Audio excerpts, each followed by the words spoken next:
paz do Senhor, meus irmãos. Amém. Sinto bastante alegre. Estamos começando com o obreiro. Já faz muito tempo que eu não venho aqui nessa casa de oração. Muito tempo mesmo. A vida está linda, as irmãs estão elegantes do Senhor. Deus abençoe o pastor. Deus abençoe. Vamos agradecer o Senhor. Deus abençoe o Senhor também. Deus abençoe os obreiros. Sou grato a Deus, nossa irmã Silvia nos fez o convite. Eu estava conversando com a minha esposa hoje. Há uma preocupação muito grande quando se convida alguém para ministrar, porque várias vezes em festividade, às 24 do segundo tempo, pregador, não vou poder ir. Como é que você vai arrumar um pregador? Mas graças a Deus, procuramos cumprir. Sou o diácono Anderson, faço acompanhado da minha esposa, irmã Juscelia, está ali minha ovelha, Ana Carolina. Faz um ano que estamos dirigindo uma congregação. Tentei correr, mas não deu não. Jesus me pegou no laço e botou para dirigir uma congregação lá na comunidade, irmão. Que coisa boa, é dirigir igreja em comunidade. Mas Deus abençoe os irmãos. Livro de Juízes, capítulo 4, versículo 4, depois vamos ler o versículo 22, 23 e 24. Juízes, capítulo 4, no versículo 4, depois vamos pular para 22, 23 e 24 para a nossa meditação.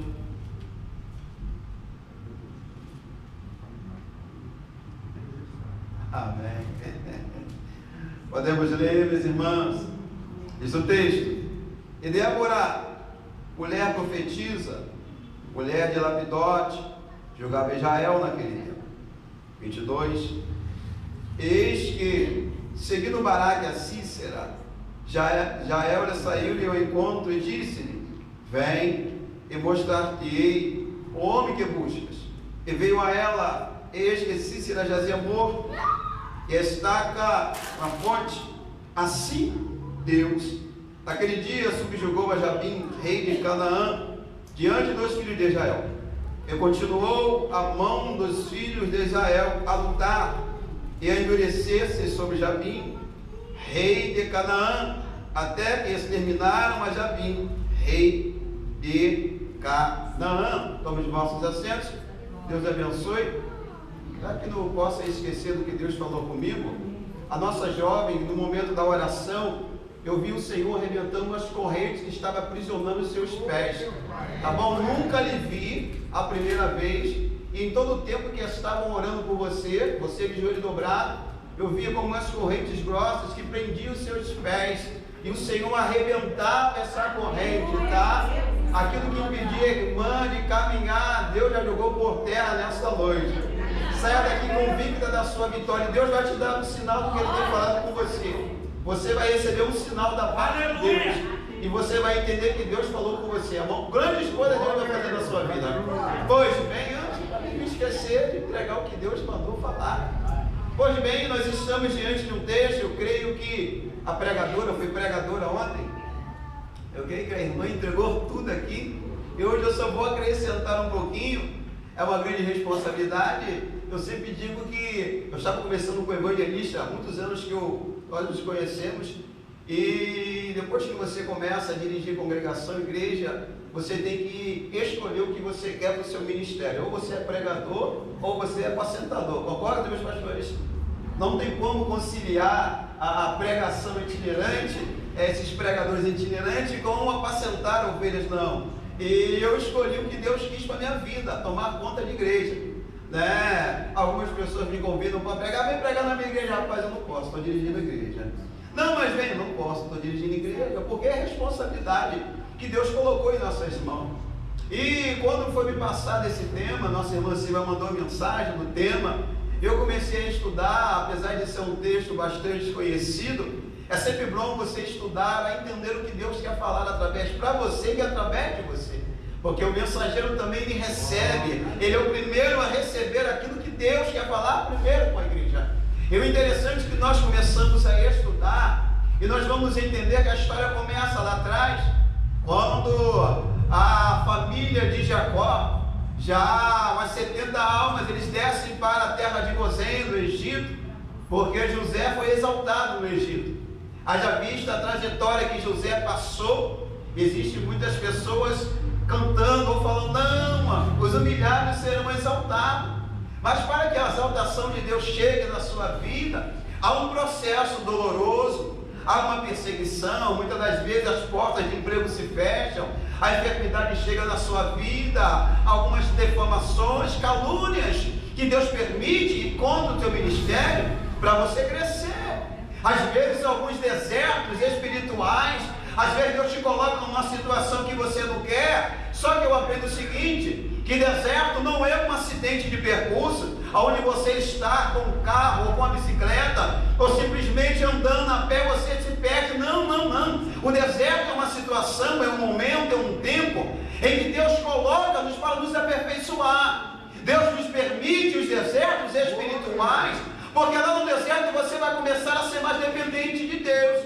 Quando as portas de emprego principalmente se fecham, você começa a entender que mesmo você não trabalhando de carteira assinada, não falta peixe, não falta pão, não falta carne, não falta o aluguel, não falta o dinheiro da internet, não falta nada, porque mesmo no deserto Deus prepara o banquete. É por isso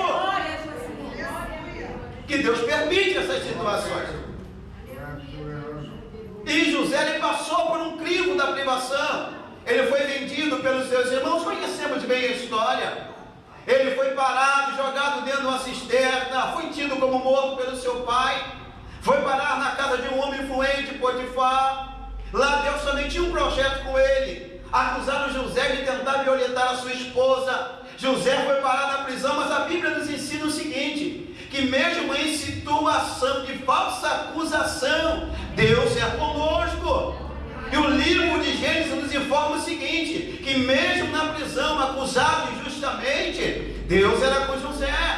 Só que havia uma preparação de Deus para a vida de José. E vocês conhecem bem o texto bíblico, que quando ele vai interpretar o sonho, ele vai chegar até Faraó, porque Deus, ele vai preparar os caminhos para que nós possamos chegar aonde ele quer. E talvez o caminho que Deus está te conduzindo, você não está entendendo. Mas o processo é doloroso, mas é doloroso mesmo, porque todo crescimento dói, todo processo machuca sim, mas é o caminho que Deus trilhou para mim e para você. Então não reclame da situação aparente que você está vivendo. Talvez você está: Senhor, mas eu estou na igreja 20, não importa. Deus, ele tem um tratamento para cada um de nós. Se o caminho que Deus trilhou para você está machucando, está doendo, está apertado, então fica tranquilo. É o que Deus escolheu para cada um de nós trilhar.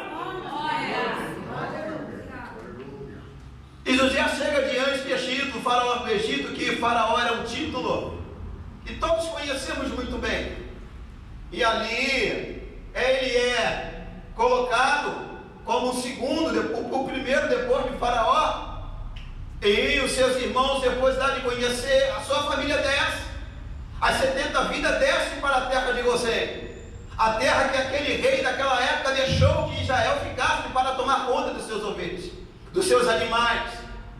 Porém havia uma promessa lá em Gênesis capítulo 28, vocês vão lembrar, em Gênesis, quando Abraão sobe a Moriá.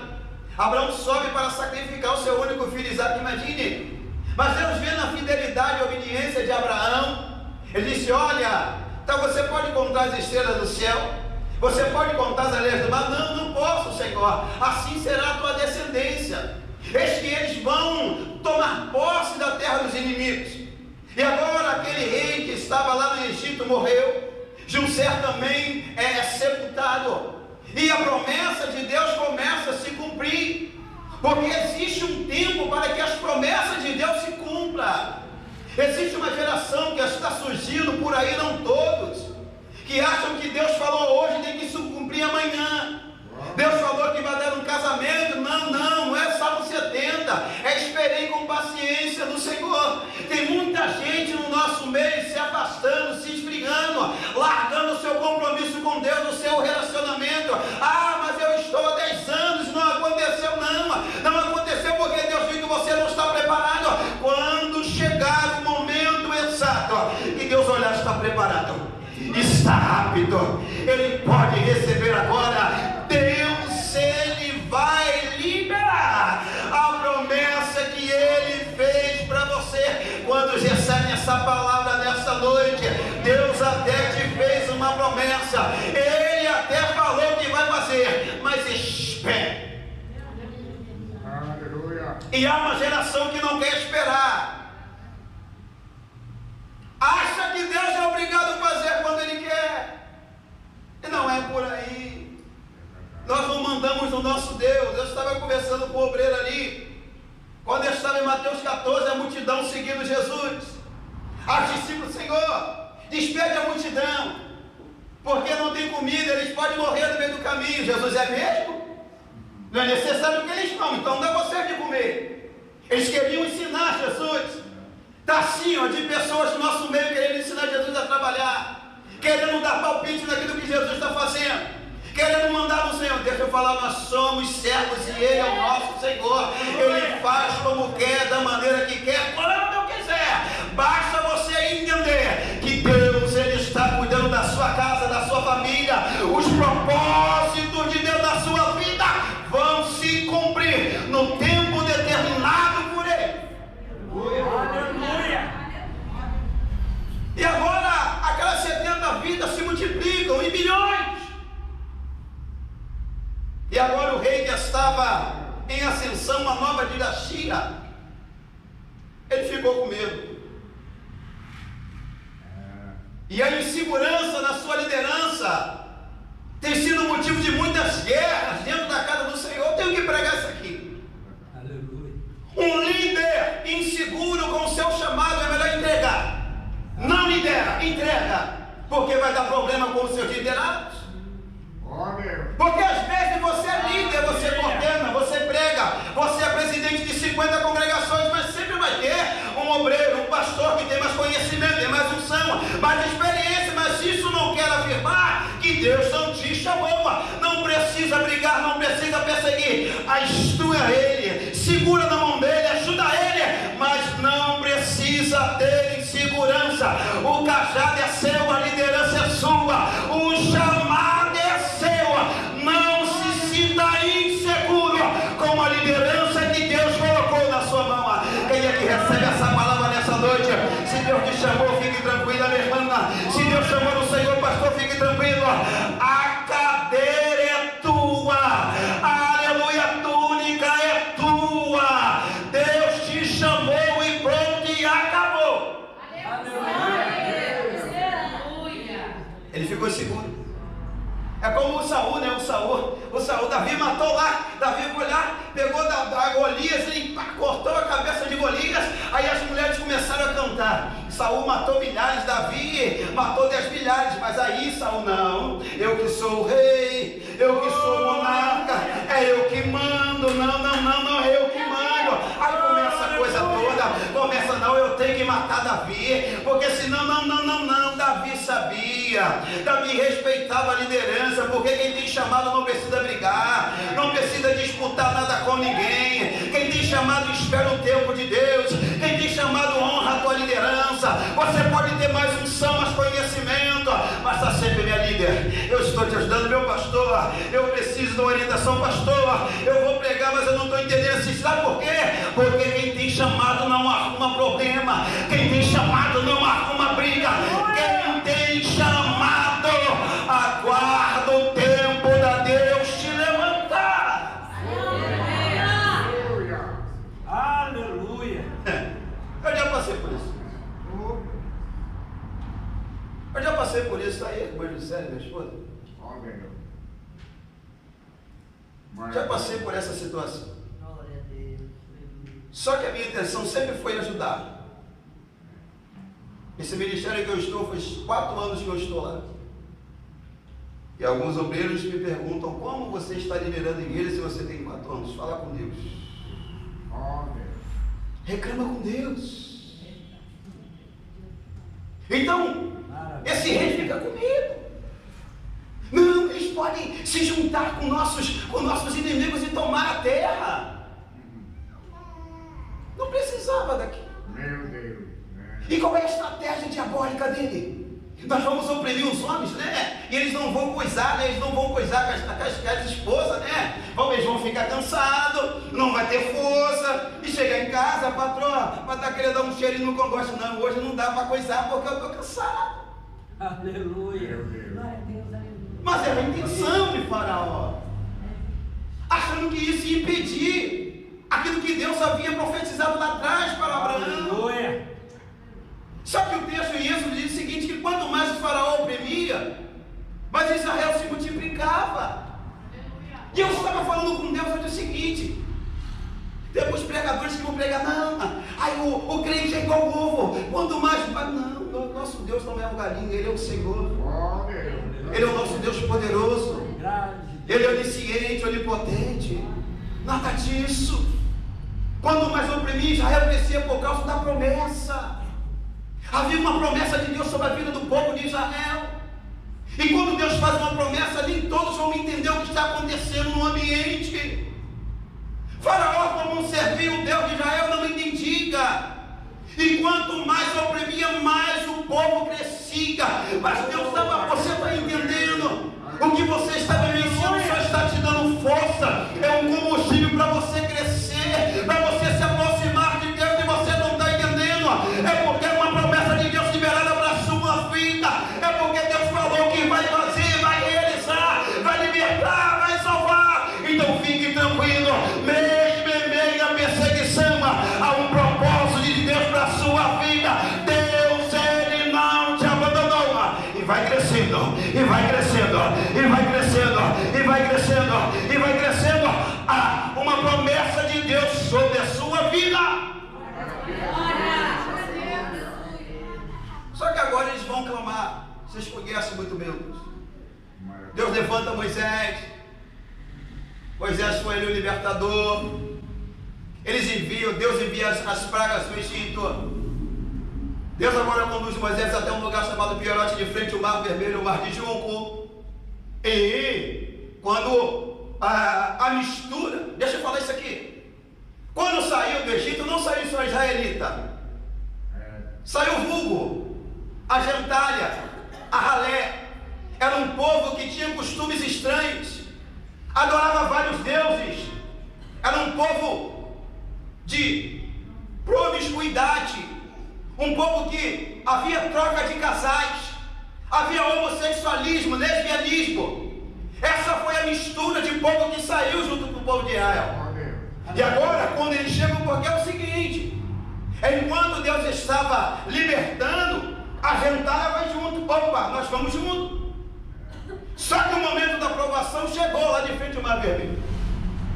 O inimigo vinha, Faraó, com seus carros e cavaleiros. Na frente tinha o grande mar, do lado das montanhas. Moisés, você não sucesso aqui para morrer. Lá no Egito tinha pão, tinha carne. Aí Deus falou: Moisés, diga para esse povo aí, diga para ele marchar. E você estende o cajado, estende a vara aí, porque eu vou abrir Israel taça. Eles passam de frente ao Mar Vermelho. Israel passa com seus pés enxutos. Miriam canta lá do outro lado. Só que Israel volta a murmurar novamente. E Deus sempre com as suas mãos estendidas, até que 40 anos se passaram. O texto bíblico vai afirmar o seguinte: que esse povo, esses que saíram, que Deus tirou do Egito, essa geração pereceu. Salvo Josué e Caleb. Eles não entraram na terra de Canaã por causa da murmuração, por causa da rebeldia, por causa da desobediência. Eu sempre digo o seguinte na congregação: Deus, Ele trata com rebelde na espada. Eu nunca vi Deus passar a mão na cabeça de rebelde. Eu nunca vi Deus passar a mão na cabeça de crente contendeiro, de crente que gosta. Deus trata com rebelde na espada. E quando nós chegamos no livro de Juízes, nós vamos entender o seguinte: que é um período de um ciclo vicioso de pecado. Porque Israel já estava sem liderança.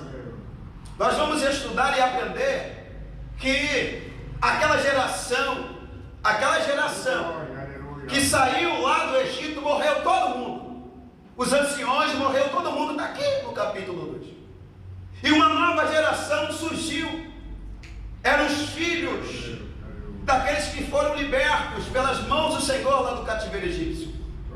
E o texto bíblico faz questão de mencionar que essa geração, que aquela geração não conheciam e nem queriam conhecer o Senhor. Deixa eu explicar aqui.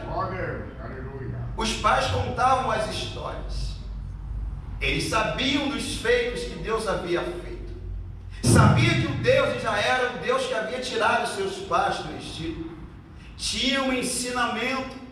Porém, quando o escritor diz que não conheciam, era porque não queriam um relacionamento, não queriam um contato com o Deus dos seus pais, não estavam nem aí.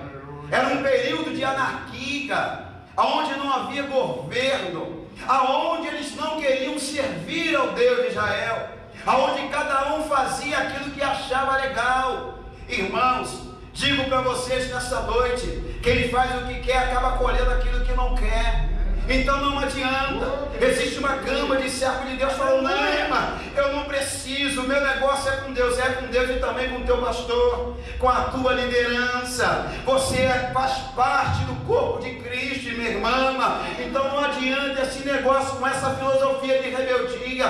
Existem membros aí, pastor, não sei aqui, mas em alguns lugares que eu tenho passado, tem membros que ficam 6 meses sem aparecer na igreja. Não, eu não preciso dar satisfação. Precisa sim, rebelde. Você precisa congregar, você precisa sentar na mesa do Senhor, você precisa de um pastor para te apacentar. Estão vivendo por aí, é a geração que está crescendo.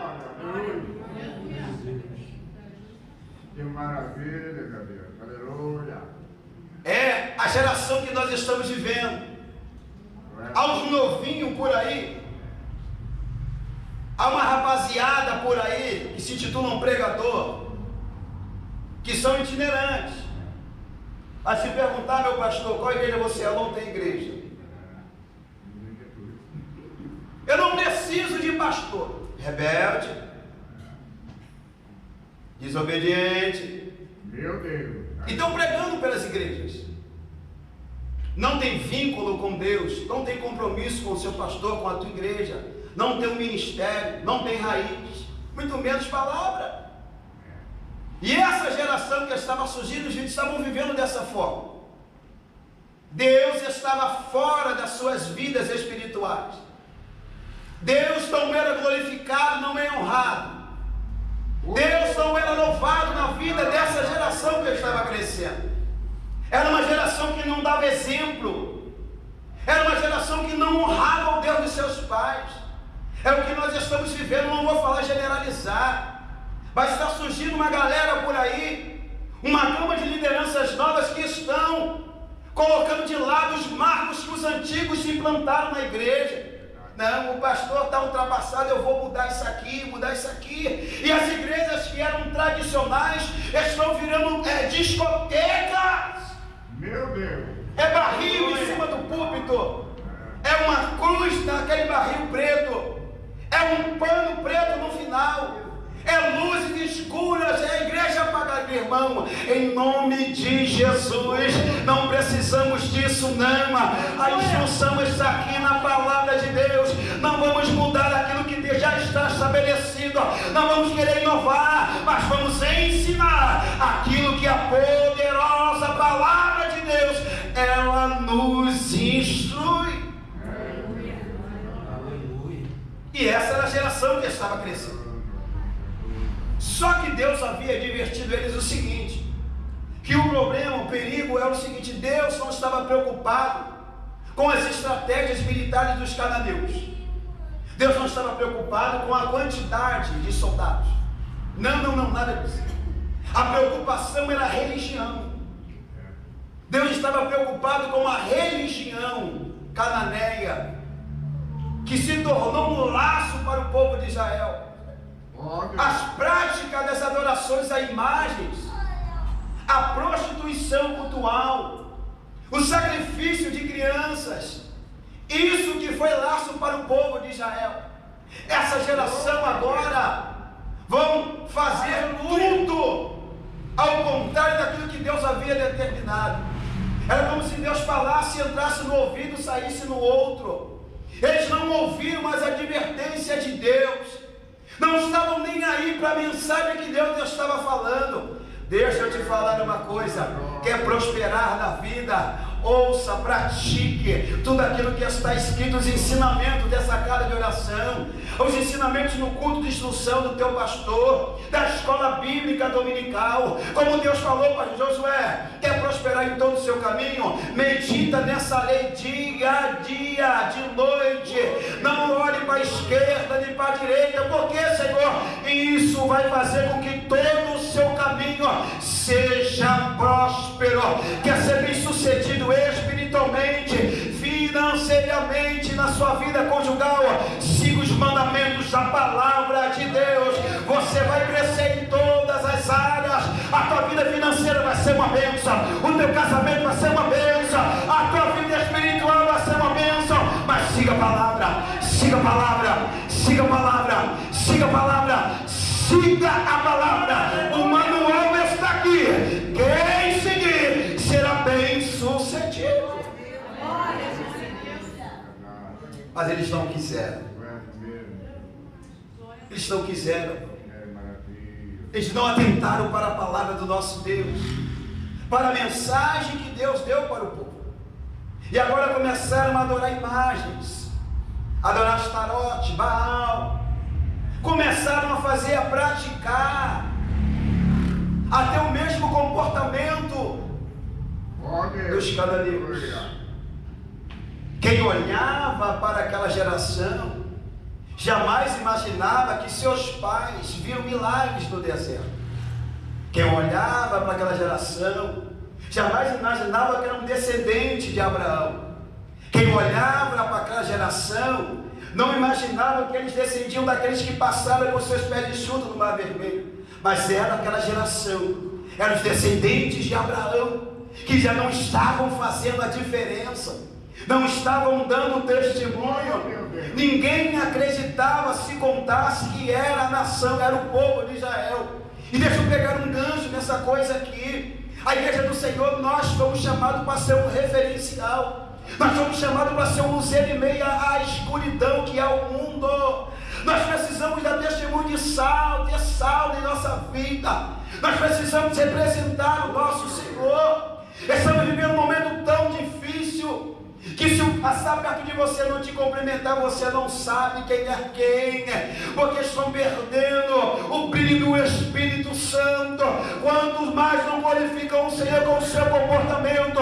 Mas Deus está falando para nós nesta noite: não era o ambiente, não era o espaço geográfico, mas era a sua conduta que vai exaltar a Deus. Aleluia!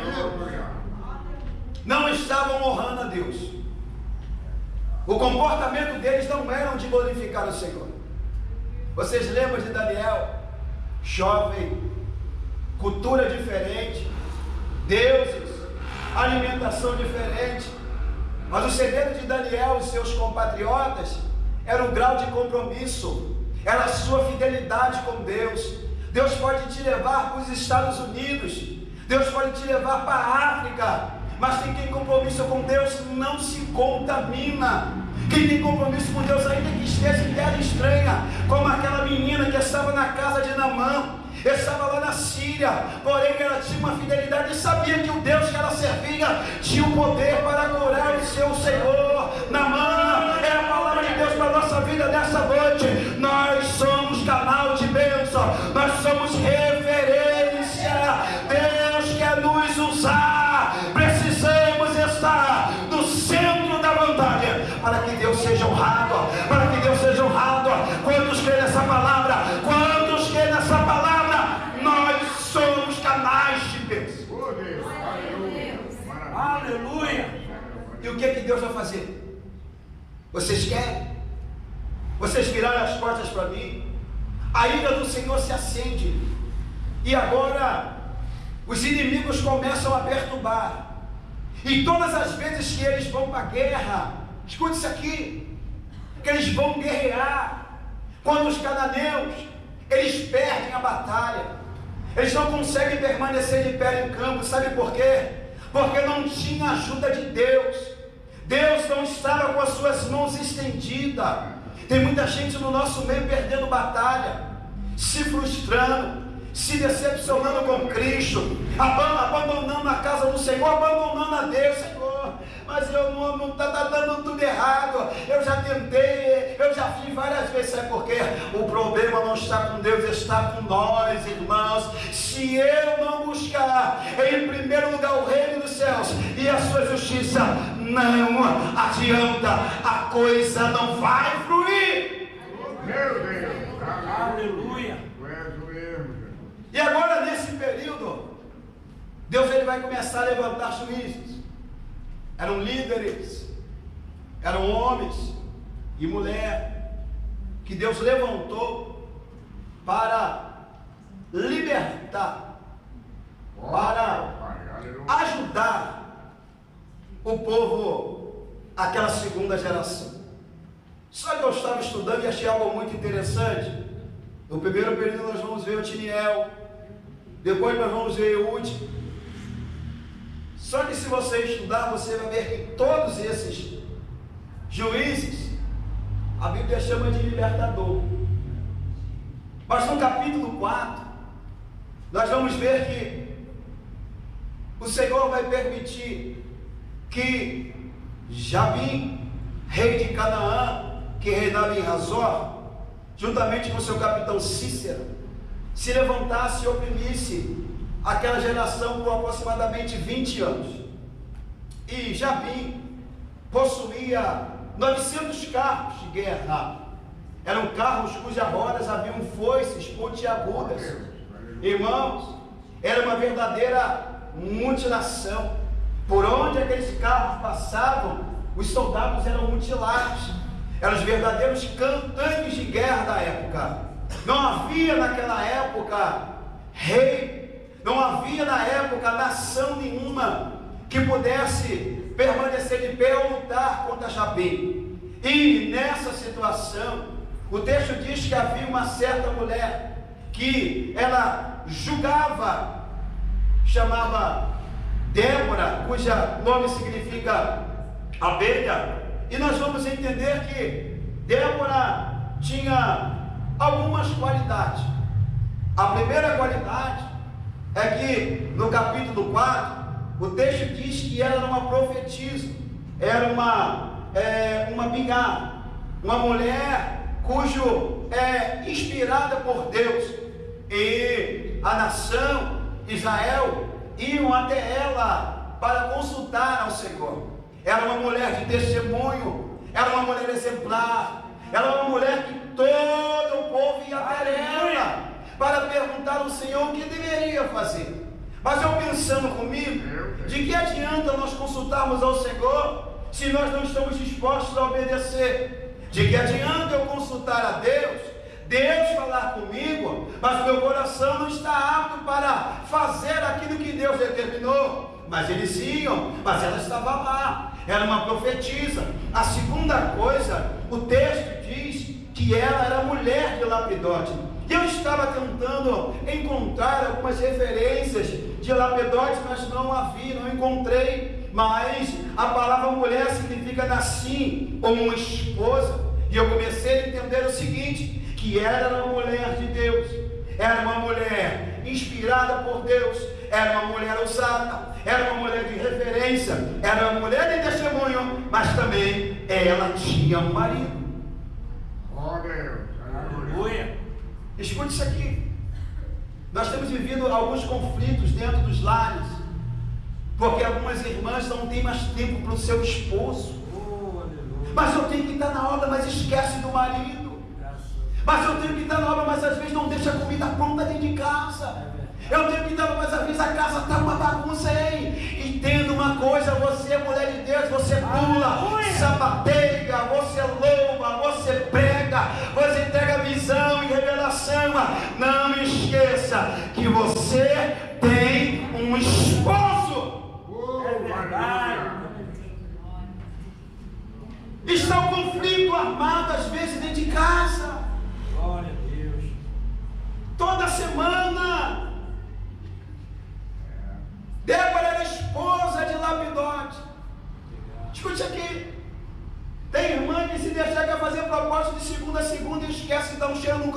esposo. Meu Deus. Às vezes o marido quer dar um beijo no cangote. Não posso, que amanhã eu estou no propósito. Aleluia. Você esquece das obrigações dentro de casa. Meu Deus. Esquece que tem um marido. Porque Deus deixou a relação entre homem e mulher para unir, para fortalecer o casamento. Não esqueça, por mais que você seja uma bênção, você tem um marido dentro de casa, você tem um esposo. Cumpra com a sua responsabilidade de esposa. Quem crê nessa palavra, quem recebe essa palavra, não se esqueça, você tem um marido. Oh, Deus. Aí tem irmãs que sobem um monte e ficam uma semana. Deixa o coitado dentro de casa, cuidado. Não deixe de cumprir o seu papel de esposa. Você é uma bênção, mas você tem um marido dentro de casa. A obra de Deus sim, mas a obra começa primeiramente dentro da sua casa. Não deixe de abraçar o teu esposo. Não deixe de dar uma pitoquinha no teu marido. Ele precisa de você. Que maravilha. Grande. É a esposa. E o texto diz que também que ela julgava. Ou a palavra julgar significa safar. Só que eu comecei a entender, comecei a buscar. Esse julgar está mais para governar. Nós não vamos ver, mas no livro falar essa palavra julgar. Esse julgar significava governar. Ela estava mais como uma governante.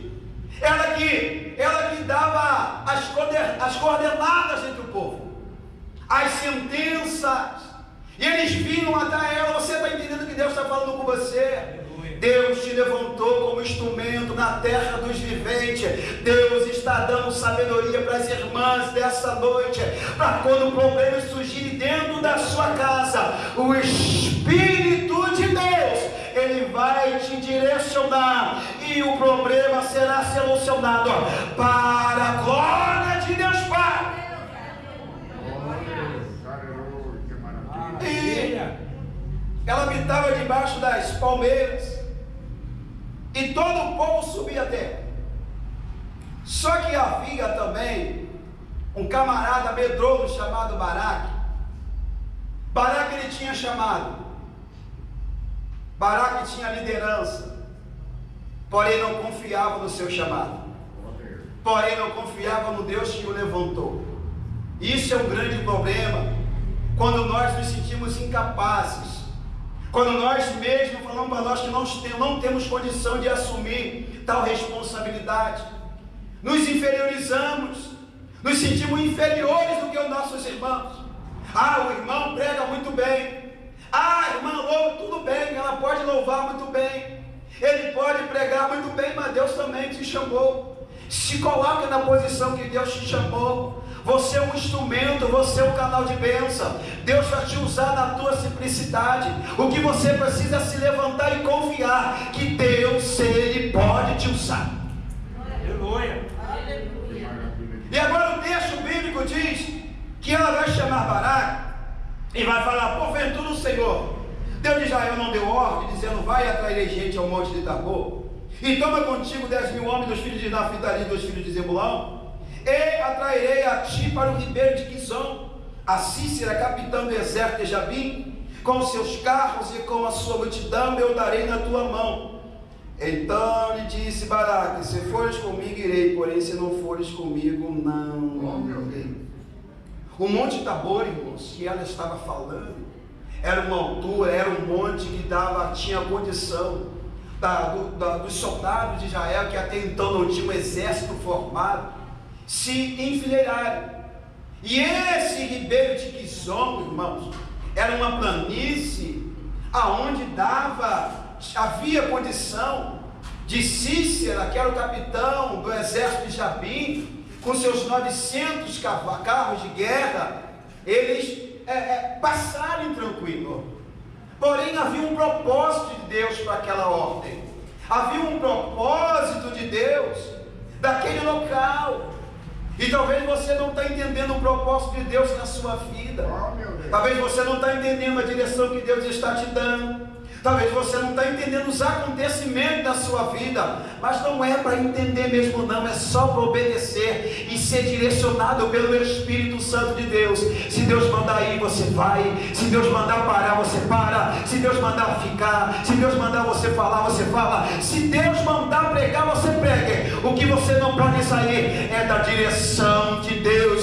O que você não pode deixar de acontecer, de fazer, é ouvir o que Deus está falando. Se é para lá eu vou, se é para cá eu vou, se é para... mas faça aquilo que o Espírito de Deus está te direcionando. Quantos têm essa palavra?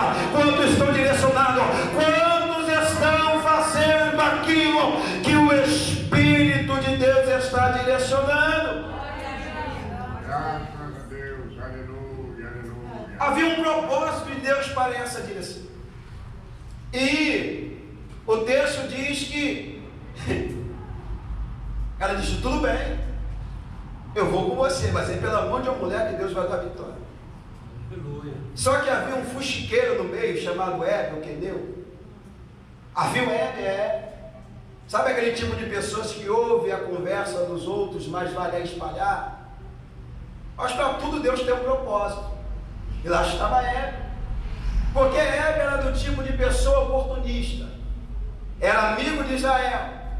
Porém viu que Jabim era poderoso. Jabim era forte em batalha. Jabim tinha 900 carros. Então eu vou fechar com Jabim. Eu estou bem na fita. Ninguém vai conseguir me tocar, porque Jabim está me protegendo. Essa era a visão. Não tem gente assim? Tem gente no nosso meio que é interessante. Que ele é de quem dá mais. Se ele pudesse aproveitar de alguém, ele vai se aproveitar, mas não é amigo de ninguém. É oportunista como o rei Acabe. Acabe, quando vai ver que Josafá estava bem na fita, eu vou dar logo, a minha filha vai casar com o filho dele. Então ele vai se aliar. Josafá está bem, Josafá é rico, Deus é com ele, então eu vou se aliar. Tem muita carne no nosso meio. E nós precisamos pedir discernimento a Deus, para quando nós vamos falar de determinado assunto, que nem todo mundo que está dentro da casa de Deus tem condição, maturidade espiritual para entender aquilo que está se passando na sua vida.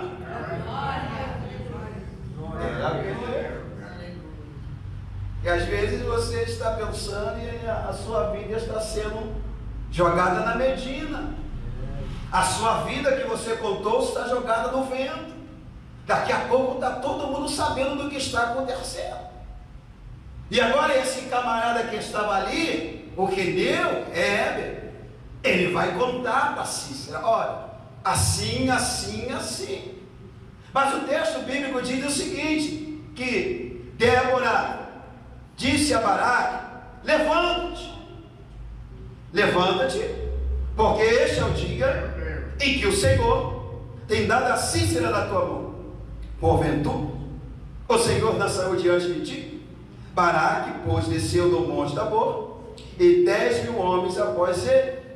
Irmãos, eu fiquei um pouco preocupado, porque se Deus já havia dito para Baraque, que estava no meio, estava à frente, se Deus já havia dito para Baraque que a vitória era do povo de Deus, se Deus já tinha feito a promessa, então por que Baraque não tinha essa confiança? Era como os espias, como subiram para espiar a terra de Canaã. O texto número diz que ficaram 40 dias, comeram, beberam, trouxeram um cacho de uva que 2 homens não conseguiam trazer direito. Mas na hora de possuir aquilo que Deus havia dado, eles não quiseram, olharam mais para os gigantes e para a cidade fortificada. Minha irmã, meu irmão, nessa noite entenda de uma vez, se Deus falou que é contigo, não precisa você temer. Pode o mar se levantar contra a sua vida, pode não acreditar no teu sucesso espiritual, pode não acreditar que Deus vai libertar a sua casa, pode não acreditar que Deus vai te exaltar, mas fique tranquilo, quem te prometeu garante, é fiel para cumprir com todas as promessas na sua vida. Glória. Mas será que vai acontecer? vai acontecer, porque Deus falou que vai acontecer. Mas pastor, não vejo como, mas vai acontecer, porque quem te prometeu não é o homem. Pastor, mas está difícil. Vai acontecer, porque Deus te lançou a palavra. Pastor, eu não vejo como. Deus vai trazer à existência aquilo que não existe, para mostrar que Ele é na sua vida. Deixa eu fechar esse negócio. Ó Deus Santo, aleluia. E agora o texto diz que desce os 10.000 homens do povo de Israel, e Cícera, juntamente com os seus carros de guerra, eles vão até o ribeiro de Quizon. Está no texto. Só que o interessante, não havia chuva, o tempo estava sequíssimo como hoje, só que havia um porém. Quem estava à frente daquela guerra era o próprio Deus. Aleluia. E o que Deus vai fazer? Deus agora vai enviar uma tempestade, é isso mesmo. E aonde havia seca, onde estava seco, começa a chover, começa a inundar, a água começa a encher, começa a subir, a lama começa a aparecer, os inimigos não entendendo nada. Sabe por quê? Quem estava tomando a frente daquela batalha era o Senhor. Quem estava entrando naquela peleja é o Senhor. É o que você não está entendendo a partir de hoje. Você não vai discutir, não vai bater boca, você não vai arregaçar a manga, você não vai tirar satisfação, porque Deus está entrando na tua causa hoje, Deus está entrando na sua causa hoje, Deus está julgando a tua causa hoje, Deus está entrando na tua batalha hoje, Deus está guerreando, pelejando, Deus está entrando nessa guerra. Quem acredita, tem causa sendo julgada nesta noite, tem causa sendo julgada nesta noite. Deus está comprando o seu partido. Aí é interessante isso, que os carros, os 900, que Cícera chega, todo posudo, todo marrento, arrogante. Não, nós vamos vencer essa batalha. Eu sou Cícera, eu tenho um comando, homens que têm 900 carros de guerra, Israel, vamos acabar com todo mundo. Mas ele não entendia que Deus estava agindo, que Deus estava trabalhando, e começa a encher, eles começam a ficar desesperados, começam a ficar confusos, e não entende nada. Os carros se atoram na lama, os carros começam a ficar inútil, inoperante. E o que acontece? Israel entra na batalha, começam a matar, começam a exterminar. Sabe o que acontece? Cícera vai correr, sabe por quê? Porque Deus mostrou para ele que aquele povo não estava sozinho mesmo na rebeldia. A mão de Deus estava com o povo de Israel. Você está entendendo? Deus vai evidenciar que é na tua vida. Você não vai precisar mover um dedo, não vai precisar fazer nada. É só glorificada, é só glorificada, é só glorificada, é só glorificada. Deus vai mostrar que é na sua vida. Aí finalizando, aí o texto diz o seguinte, que quando Cícera, que não é bobo, irmãos, estava lá, todo pomposo, nós vamos vencer, mas quando ver a coisa ficar feia, ele corre, ele é o primeiro a correr, e deixa os seus companheiros lá, porque ele entendeu que mexeu com o povo de Deus, mexeu com a igreja, mexeu com Deus, mexeu com a igreja, mexeu com Deus, se levantou contra a igreja, está se levantando contra o povo de Deus. Fica tranquilo, se levantou contra você, dobra o seu joelho e ora. Falou mal de você, dobra o joelho e ora. Estão te perseguindo, dobra o joelho e ora. Estão te defamando, dobra o joelho e ora. Estão inventando calúnia, dobra o joelho e ora. Dobra o joelho e ora, dobra o joelho e ora. Essa causa não é tua. Deus vai comprar o seu barulho, Deus vai comprar essa briga, Deus vai comprar essa briga. Deus, Ele vai comprar essa briga. Quantos querem essa palavra? Deus está entrando, Deus está entrando, Deus está entrando, Deus está entrando nessa guerra. Aí deixa eu finalizar. O valentão, que já não era mais valentão, ele corre. Eu não vou ficar, senão eu vou morrer. E agora Cícera vai embora. E o texto diz que ele se encontra com uma mulher chamada Jael. Era esposa do Queneu de Éber. E a história diz que havia um costume. Os homens não poderiam entrar na tenda de uma mulher, a não ser o esposo. Mas ele era um camarada soberbo, e achou que poderia todas as coisas. Entra aqui, esconde aí. Se me perguntar, fala que eu não estou. Mas quem apoiava as coisas erradas era Heber, Jael não. Quem tinha um trato com eles, com Jabim, era Heber, não era a esposa. Porque a esposa estava sempre do lado do povo de Deus. Mesmo com eles errados, eles sabiam que aquele povo era separado. Era um povo diferente que precisava entrar no consenso com Deus. E agora, ele entra de dentro da tenda dela. Ela vai escondendo depois, ele pede um copo de leite. E naquela época era interessante, que quem armava as tendas eram as mulheres. Então Jael sabia manejar muito bem o martelo, um martelo, um ponteiro, ela sabia muito bem usar um cutelo. E quando ele estava dormindo lá, irmãos, ela pega a estaca na sua fronte, boa, estaca e bate na fonte de Cícera e ele vai morrer. E quando Baraque chega, cadê ele? Cadê ele? Entrou aqui, está aqui. Aqui o homem que vocês estavam procurando. Sabe o que é isso?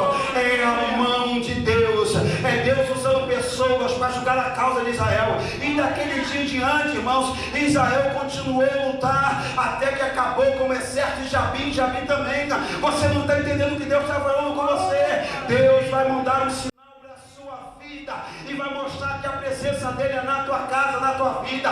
Deus vai enviar água, vai mover no céu. Eu não sei o que Deus vai fazer, mas ele vai mudar, ele vai mudar. Que ele está entrando, ele está entrando. Que ele vai preparar, vai preparar. Que ele vai libertar, vai libertar. Ele vai julgar a tua causa. Tem bênção de Deus chegando hoje. Tem bênção de Deus chegando hoje. Tem provisão de Deus para a sua casa. Deus vai te honrar no lugar. Tem dupla honra para você, tem dupla honra para você, tem dupla honra para você, tem dupla honra para você.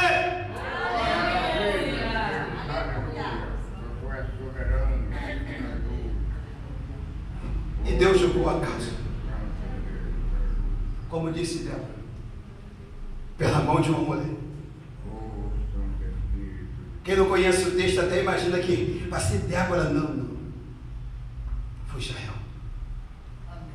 O inimigo foi exterminado, porque Deus tomou na frente da batalha. A nossa batalha se vence com jejum, oração e palavra. Vamos nos equipar com as armas espirituais. Efésios capítulo 6, 10 em diante. No demais, irmãos, fortalecei-vos no Senhor e na força do seu poder. Aleluia. Tomai toda a armadura de Deus. A nossa batalha, irmãos, só é vencida dessa forma. Não tente lutar com a sua força, com o seu braço de carne. Não tente bater boca, discutir. Não vai para o joelho de madrugada. De joelho é bem melhor. Porque Deus vai julgar a tua causa. Que Deus abençoe. Sou grato a nossa irmã, nosso pastor. Deus abençoe. Continua orando pelo diácono antes, para a irmã Juscelia. Muito obrigado. Que Deus abençoe.